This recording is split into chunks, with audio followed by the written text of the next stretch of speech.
dan juga dari lembaga-lembaga yang masih punya kepedulian terhadap bangsa ini di berbagai kementerian, BUMN dan sebagainya, hari ini sudah mulai bergerak bersama, dimulai dari pembersihan masjid-masjidnya. Karena gerakan mereka ini diawali dari gerakan-gerakan DKM masjid. Masjid dikuasai dengan DKM-DKM mereka, lalu mereka menyuarakan, menentukan khotib, menentukan imam sesuai dengan keyakinan mereka. Dalam khotbahnya dia menyuarakan paham-paham itu. Dia persekusi orang Muhammadiyah secara narasi, dia persekusi orang Nahdlatul Ulama secara narasi, karena NU dan Muhammadiyah mau mengakui Pancasila, sementara mereka mengharamkan Pancasila karena dianggap buatan manusia. Nah, ini narasi ini yang digelembungkan dari kantor ke kantor, menguasai masjidnya, lalu ajaran ini menggelembung, menjalar lewat aktivitas-aktivitas masjid. Makanya jaga masjid ini. Itu Omai Rama curhat. Masjid yang dia bina, dia bangun, akhirnya direbut oleh kelompok ini dan akhirnya dipakai sebagai alat untuk mengkafir-kafirkan orang lain. Assalamualaikum warahmatullahi wabarakatuh. Alhamdulillahilladzi arsala rasulahu bil huda wa dinil haq liyudhhirahu 'ala ad-din kullih wa kafa billahi shahida. Fa inna ahsanal kalami kalamullah wa khairul huda huda Muhammad sallallahu alaihi wasallam wa syarrul umuri muhdatsatuha fa inna kulla muhdatsatin bid'ah wa kulla bid'atin dhalalah wa kulla dhalalatin finnar. Halo, kembali bersama saya Zulkarnain El Maduri. Bincang-bincang hangat kali ini berkaitan dengan sebuah bahasan ya yang dilakukan oleh Islah Bahrawi, menyoroti masjid-masjid yang diambil Salafi. Konon katanya masjid NU dan Muhammadiyah, masjid BUMN dan sebagainya. Ini tentu perlu penelitian lebih jauh, karena saya juga seorang aktivis Muhammadiyah ya, yang banyak terjun langsung di daerah-daerah Muhammadiyah. Kalau berbicara masjid, masjid itu adalah masjid Allah yang dititipkan kepada setiap hamba Allah, baik melalui organisasi ataupun perorangan. Kalau di Indonesia ini ada Muhammadiyah, ada NU, ada Persis, ada Al Irsyad, mereka semuanya punya masjid, termasuk Salafi. Tetapi tuduhan yang diarahkan oleh Islah Bahrawi ini tuduhan kepada Salafi, yang konon katanya ya, katanya Islah Bahrawi, Salafi ini suka mengambil dan merampas masjid, lalu masjid itu digunakan sebagai media untuk memberontak kepada penguasa. Wahai, luar biasa ya. Artinya kajian-kajiannya anti Pancasila dan sebagainya, kajian-kajiannya yaitu menjauhkan umat Islam dari NKRI dan sebagainya. Ini menurut saya terlalu membual ya, apa yang dikatakan Islah Bahrawi sangat membual. Tapi saya ingin menyingkap fakta dan data ya, ingin menyingkap fakta dan data yang ditulis juga dicatat oleh organisasi Muhammadiyah. Sebenarnya berapa banyak masjid Muhammadiyah yang hilang karena Salafi atau karena kelompok yang selama ini mengaku paling NKRI kalau berbicara masjid, termasuk siapa yang berteriak-teriak pengkafiran terhadap masjid yang dikelola oleh Muhammadiyah, sebagaimana contohnya yang terjadi di Seraten ya, Seraten yaitu Seraten Keluring Banyuwangi. Seraten itu desa, Keluring yaitu kecamatan Celuring Banyuwangi ya. Kalau dicermati di sana,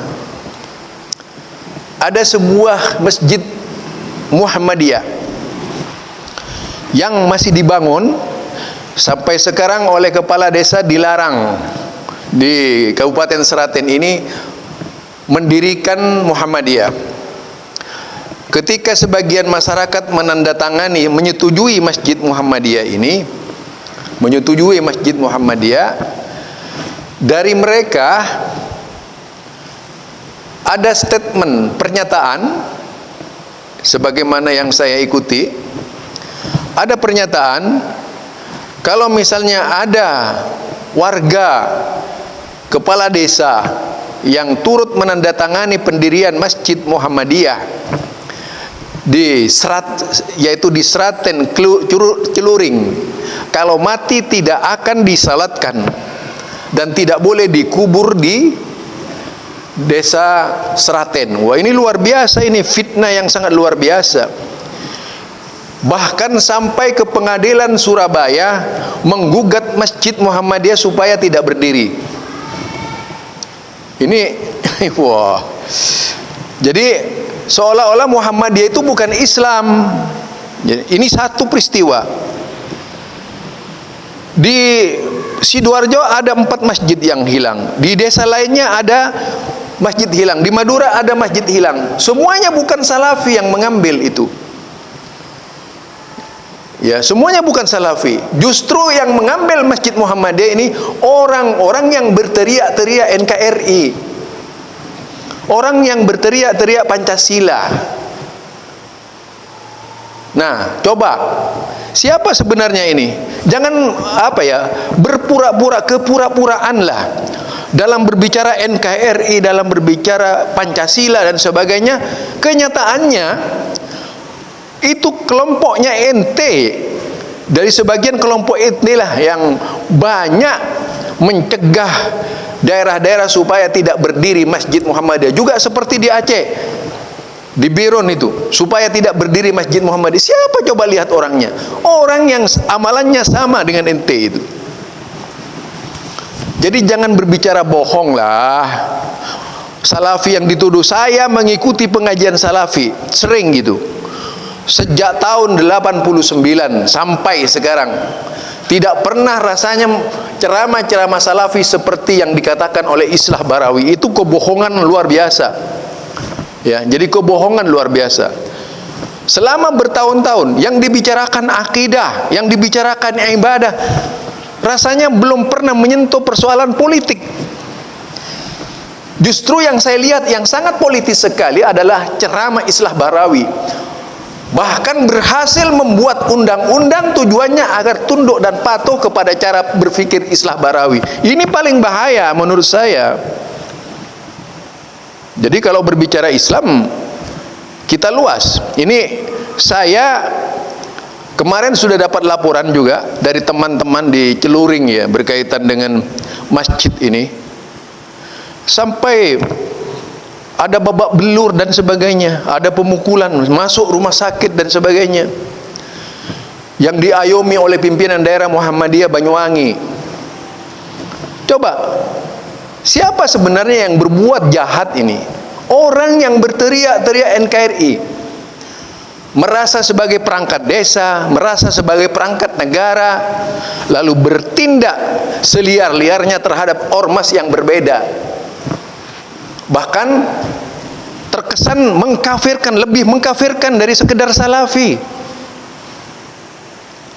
Mengkafirkan mereka sampai menyatakan siapa yang menyetujui pendirian Masjid Muhammadiyah itu kalau mati tidak boleh dikuburkan di desa Seraten dan tidak akan disolatkan. Wah, luar biasa itu. Ini takfiri yang luar biasa. Barangkali ini ya dari saya, Zulkarnain El Maduri, mudah-mudahan bisa menjadi inspirasi. Saran saya kepada Islah Barawi itu, cobalah mengadakan penelitian tuntas siapa di Indonesia ini yang benar-benar tidak toleransi. Coba di video sekarang nampak Pak Bung Islah itu, di video bisa sekarang siapa yang tidak toleransi. Rata-rata orang yang teriak-teriak NKRI, rata-rata teriak-teriak Ahlus Sunnah, mereka itu yang tidak toleransi, sampai mendustakan ajaran-ajaran orang lain, menyebut orang-orang lain tak bisa dipercaya, cuma kelompoknya saja yang bisa dipercaya. Ini barangkali Bung Islah, Anda kurang piknik namanya sebagai seorang pengamat itu. Perlunya piknik dah, mempelajari dari masjid-masjid Salafi, dengar baik-baik apa yang disampaikan oleh Salafi itu. Ada enggak seperti yang dituduhkan oleh Anda itu? Ini saja dari saya. Zulkarnain El Maduri. Assalamualaikum warahmatullahi wabarakatuh.